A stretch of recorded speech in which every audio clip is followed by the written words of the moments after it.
네, 안녕하십니까. 오늘 이재명 당대표 기자 간담회 사회를 맡은 대변인 박성준입니다. 지금부터 이재명 당대표의 기자 간담회를 시작하겠습니다. 먼저 이재명 당대표의 말씀이 있겠습니다.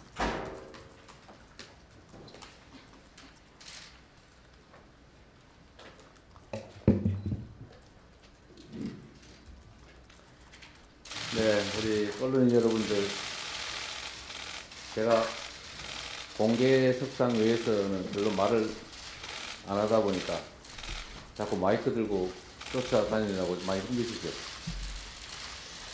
앞으로 자주 여러분과 대화할 시간을 갖도록 하겠습니다. 어제 조사 과정에 대한 여러분들의 궁금증이 좀 있으실 텐데, 제가 여러분들이 보도한 내용과 또 어제 있었던 일들을 종합해서 보니 시간을 끌어서 제 소환의 명분을 만들려고 했던 게 분명한 것 같습니다. 제가 한 가지 확인을 해드리면, 제가 조사를 하고 난 다음에 조서 페이지 수를 보니까 199페이지였습니다. 여러분들이 보도하신 내용을 보니 준비한 질문지가 100쪽이었다, 이렇게 100장 분량이었다라고 하는데, 여러분 아시는 것처럼 제가 이제 진술서를 30페이지가 넘는 진술서를 냈고, 그 외에는 특별히 자세한 설명을 하는 것이 무익했기 때문에 진술서로 답을 가름한다고 제가 말씀을 드렸습니다. 여러분들 계산을 해보면 알겠지만 질문서 100쪽에 진술서로 답을 가름하겠습니다 라는 질문에 대한 답을 더하면 그게 아무리 많이 해도 120, 30페이지를 넘기가 어렵겠죠. 근데 이미 199쪽에 이르는 조서를 작성을 했는데, 오후 늦게부터 질문이 중복되기 시작했습니다. 그리고 저녁 식사를 하지 말고 성남지청이 됐던 것처럼 빨리 조사를 하고 끝내자 라고 했더니 수사검사도 저녁을 안 먹고 하는 걸로 동의를 했는데, 갑자기 입장을 바꿔서 저녁은 먹어야 되겠다 이렇게 얘기하고, 그러면 남은 질문이 얼마나 있느냐 말해줄 수 없다, 시간이 얼마나 더 필요하냐 그것도 말해줄 수 없다 이러더니 저녁 이후부터는 했던 질문도 하고 냈던 자료 다시 내서 또 물어보고 질문의 속도도 매우 느려지고 뭐 이런 현상들이 있었습니다. 이렇게 시간을 끌어서 제 소환의 명분을 만들려는 것보다 이렇게 생각을 하게 됐습니다. 그리고 제가 없을 때 담당 입회 변호사와 대화를 했는데,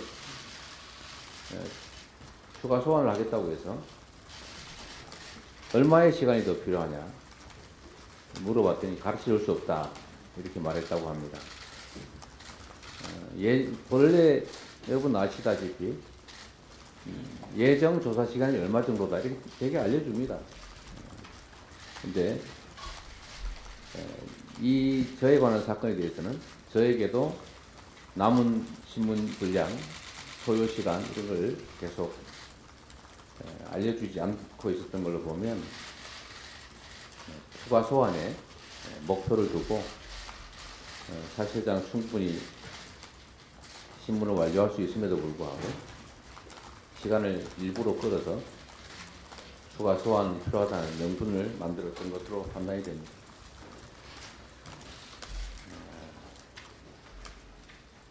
저는 이게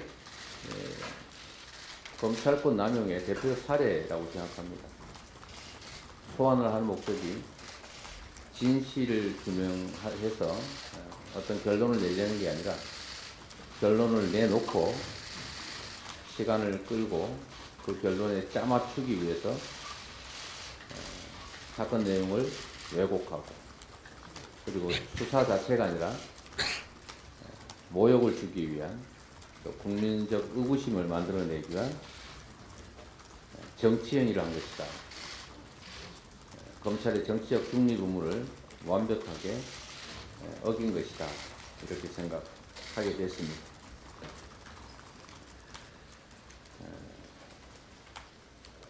그리고 또 한 가지 이제 말씀을 드리면 여러분께서도 상식적으로 판단을 해보시면 되겠습니다. 설명은 복잡하니까 비교를 한번 해보겠습니다. 부산 LCT라고 하는 게 있습니다. 부산 도시공사 소유 토지인데 도시공사가 민간에 원가에 팔았습니다. 민간에 건축 허가를 내줘서 개발 이익을 100% 민간이 다 차지했습니다. 약 1조 원 정도 된다고 합니다. 대장동은 원래 그렇게 하려고 했던 것을 제가 막아서 사업 당시에 예정 이익 6,200억 정도 중에서 4,700억을 저희가 환수한 거죠. 사업자에게 1,800억 정도가 귀속됐습니다. 그리고 추후에 저희가 추가 부담을 1,120억을 더 시켰기 때문에 우리 몫이 5,503억이 됐고 민간 사업자 예정 수익은 1,800억 정도여서 약 70% 넘게 공적으로 환수한 겁니다. 검찰은 왜 그것밖에 환수하지 못했냐? 땅값이 오를 걸 왜 예상하지 못했냐? 그런 예상을 하지 못했으니 또는 업자들과 결탁을 한 것 아니냐, 업자들이 이익을 도모한 거 아니냐라는 이유로 배임죄라고 합니다. 그럼 LCT는 무슨 죄가 됩니까? 한 푼도 환수하지 못했습니까? 또 LH가 임대사업을 하려다가 포기했던 양평 공흥지구, 그건 대통령의 장모께서 100% 민간개발 허가 받아서 개발이익 100% 다 갖지 않았습니까? 양평은 한 푼도 못 받았을 뿐만 아니라 원래 받아야 됐던 개발이익금 부과금인가? 부담금? 그것조차도 안 받은 게 문제가 되지 않습니까? 거기는 무슨 죄가 됩니까? 그럼 검찰에 제가 물어보려고 하는 거죠. 환수를 하면 배임죄가 되고 환수를 아예 안 하면 배임죄가 안 됩니까? 그리고 땅값이 예측치보다 더 오를지 예측보다 더 나빠질지 어떻게 합니까? 만약에 비율로 뭐 50%든 30%든 70%든 약정을 했다가 예측보다 경기가 나빠지면 수입이 줄어드니까 왜 고정액으로 안 했냐? 배임이다 이렇게 얘기할 겁니다. 하여튼 그런 건 좀 둘러보면 억지가 분명하다. 여러분께서도 제가 이 진술서 공개한 진술서 내용들을 한번 보시면 얼마나 검찰의 주장이 억지인지 알 수 있을 겁니다.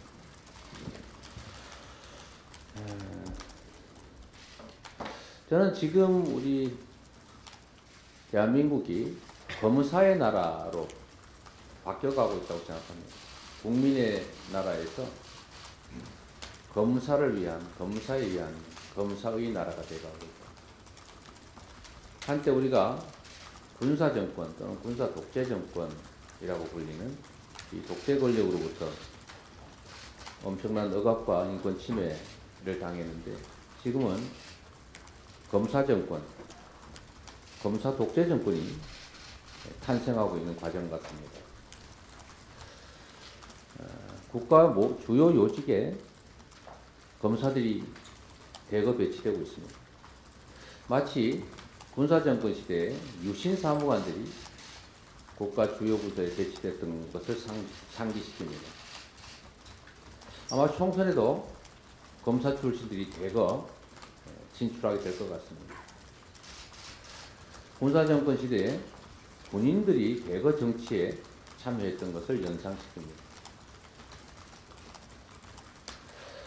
군인들이 가진 폭력적 권력을 국민들을 향해 행사하면서 공포정치를 했습니다. 검사들이 가진 수사권, 기소권을 이용해서 공포 정치를 하고 있습니다. 기사를 잘못 쓰면, 아니 기사를 마음에 들지 않겠으면 압수수색을 하고 심지어 구속영장을 청구합니다. 이거는 군사정권 시대에도 없던 일입니다.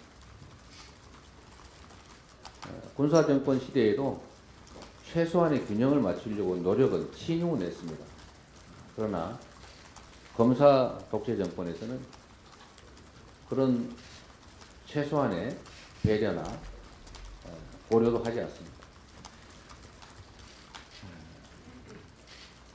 윤석열 검사 독재 정권이 공포 정치를 통해서 국민을 억압하고 또 야당을 말살하고 검사 독재 정권 중심의 장기 집권을 꿈꾸고 있는 것이 아니냐는 의심이 듭니다. 심지어 여당 안에서도 제거 작업이 시작되고 있다는 생각이 듭니다. 추가 소환에 대한 여러분들의 질문이 계속 이어지고 있어서 제가 말씀드리겠습니다. 참으로 억지스럽고 검찰권을 이용해서 진실을 발견하는 게 아니라 기소를 목적으로 조작을 하고 있습니다. 참으로 옳지 않은 일이지만 결국 제가 부족해서 대선에서 패배했기 때문에 그 대가를 치르는 것이라고 생각하고 모욕적이고 부당하지만 패자로서 오라고 하니 또 가겠습니다.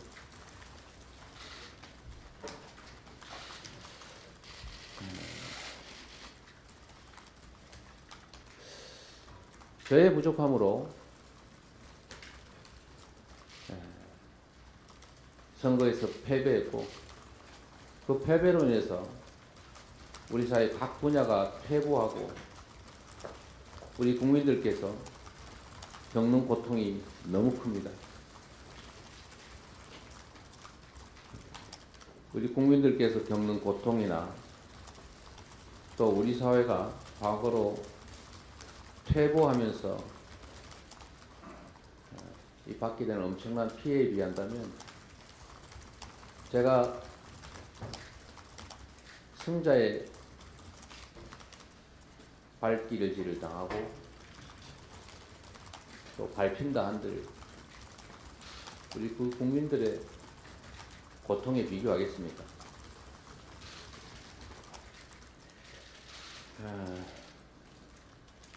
그렇게 간절하게 저를 재차 소환하고 싶어 하니 또 가겠습니다. 대신에 제가 다시 한번 부탁드립니다. 우리 저번에 총장님도 오지 마시라고 제가 그렇게 말씀드렸는데 굳이 또 안타까워서 오셨는데 우리 의장님도 마찬가지입니다. 우리 이모경 의원님도 박성준 의원도 우리 안혜영 수석도 오셨던데요. 이번에는 정말로 오지 마십시오. 저번에는 원래 천준호 실장님하고 박성준 대변인 두 분만 가기로 했는데 갈 필요가 없었지요. 청사에 들어가지도 못하는데 그 말로 갔습니다. 그러니까 이번에는 정말 다시 한번 간곡히 부탁드리는데 오지 마십시오. 이게 갈등과 분열의 소재가 될 수도 있기 때문에 그렇습니다. 우리 일부러 그런 것들을 또 상대가 기대하는 측면도 있기 때문에 이번에는 정말로 간곡히 부탁드리는데 아무리 마음 아프시더라도 절대로 오지 마십시오. 우리 지지자 여러분들도 마찬가지입니다. 지지자 여러분, 그 엄동설한 그날 막또 유난히 추운 그날 새벽부터 아니 뭐 전날부터 밤새고 조사가 끝나는 그 늦은 시간까지 그렇게 고통받는 것 보기 너무 안타깝습니다. 저하고 변호사하고 갈 테니까 그 추운 날 너무 고통받지 마시길 바랍니다. 네, 여러분들 또 의문이나 궁금증도 있으실 테니까 질문하시면 제가 답을 드릴 텐데 가급적이면 뭐 그러지 않으실 걸로 보이시는데 결국 이 사건은 기소됩니다. 답정 기소 아닙니까? 기소하기 위해서 명분을 만드는 중이고 또 어떤 제가 해명을 하더라도 기소할 뿐만 아니라 합리적 설명을 하면 그 합리적 설명을 깨기 위한 조사를 합니다. 제가 이미 겪어본 일이죠. 그래서 여러분께서도 너무 세부적인 법정에서 다툴 사안들에 대해서 그 관심은 조금만 줄여주시길 부탁드립니다. 네, 그러면 기자분들의 질문을 받도록 하겠습니다. 질문하실 때는 본인의 소속과 이름을 말씀해 주시면 감사하겠습니다. 먼저 좀 손을 들어주실까요? 네, 우리 연합뉴스라고 표시해 놓은 연합뉴스 정윤주 기자. 네, 안녕하세요. 연합뉴스 정윤주입니다. 그럼 출석을 이제 검찰 측에서 이틀 요구했는데 이틀 다 나가실 계획이신지 뭐 언제 나가실지랑 그리고 가게 되시면 다시 소환 조사를 받게 되시면 이번에도 그 서면 이제 냈던 진술서로 좀 가름을 하실 계획이신지 궁금합니다. 이틀간 나오라고 했던가요?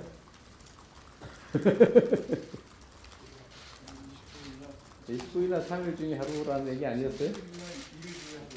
네.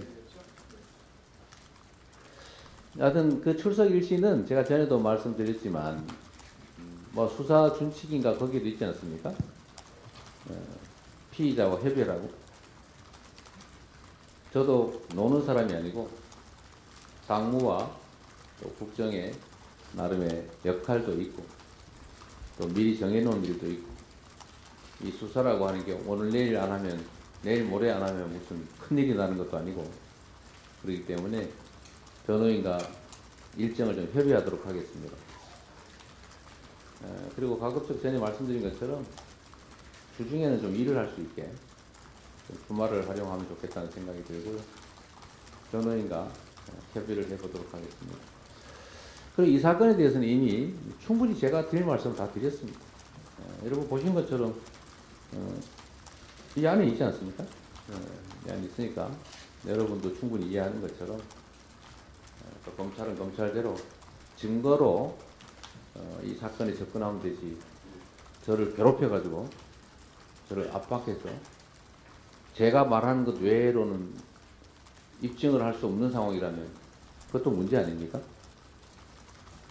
앞으로 수사에 어떻게 임할지는 그때 가서 결정할 텐데 기본적으로 제가 드릴 말씀은 진술할 내용은 이 안에 다 들어있다 이렇게 말씀드리겠습니다.